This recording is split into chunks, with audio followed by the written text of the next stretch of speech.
बहुत पुरानी बात है।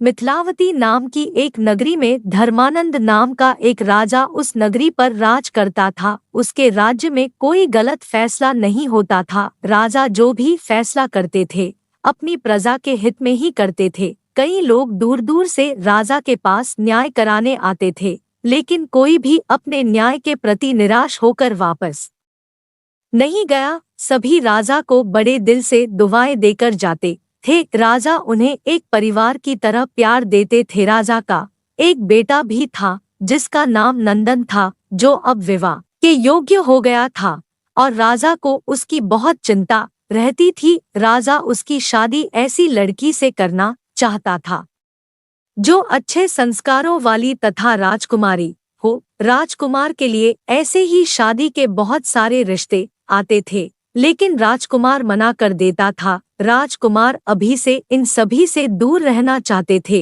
राजकुमार को शादी के बारे में इस समय कोई मोह नहीं था। राजा जब राजकुमार के सामने उसकी शादी की बात छेड़ते थे तो राजकुमार तुरंत राजमहल से बाहर निकल जाता था। वह उनकी बात को सुनने का इच्छुक नहीं था। तभी एक दिन गांव का एक गरीब किसान और उसकी एक बेटी जिसका नाम पद्मावती था, दोनों राजमहल पहुंचे। पद्मावती बहुत ही सुंदर, गुणवान तथा आकर्षित स्वभाव की थी, मानो इंद्रलोक से कोई अप्सरा आई हो। वह दोनों कुछ कारणवश आए थे, लेकिन राजकुमार पद्मावती को देखकर तंग रह गया और पूरी तरह उस पर आकर्षित हो गया।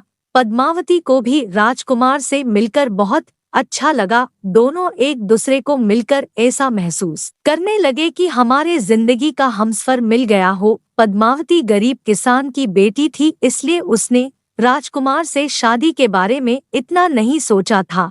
उसको पता था कि यह नहीं हो सकता। राजकुमार कितने बड़े इंसान है, वह एक राजा का बेटा है और मैं एक किसान की बेटी हूँ। हमारी इतनी हैसियत नहीं है कि हम राजकुमार के साथ रह सके। कुछ समय बाद किसान और पद्मावती अपने गांव की ओर वापस चले गए।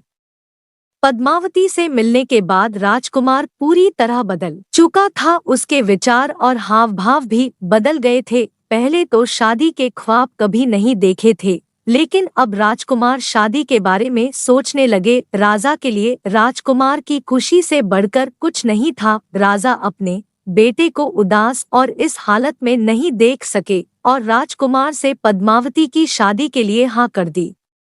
राजा के हाँ करते ही राजकुमार में खुशियों की बहार उठ गई। वह आज इतने खुश थे कि शायद ही कभी हुए होंगे। तभी राजा ने अपने मंत्रियों को आदेश दिया और पद्मावती और उसके पिता को बुलवाकर राजकुमार और पद्मावती दोनों की शादी करवा दी। राजकुमार और पद्मावती एक साथ बहुत खुश थे। उन्हें खुश देखकर पिता को भी बहुत अच्छा लगा। किसान की बेटी अब पद्मावती नहीं बल्कि एक राजकुमार की पत्नी हो चुकी थी, जिससे बारे में पद्मावती ने सोच ही नहीं था। किस्मत कब रंग बदल देता है कुछ पता नहीं चलता है। कहाँ एक गरीब किसान की बेटी और कहाँ एक राजकुमार की पत्नी।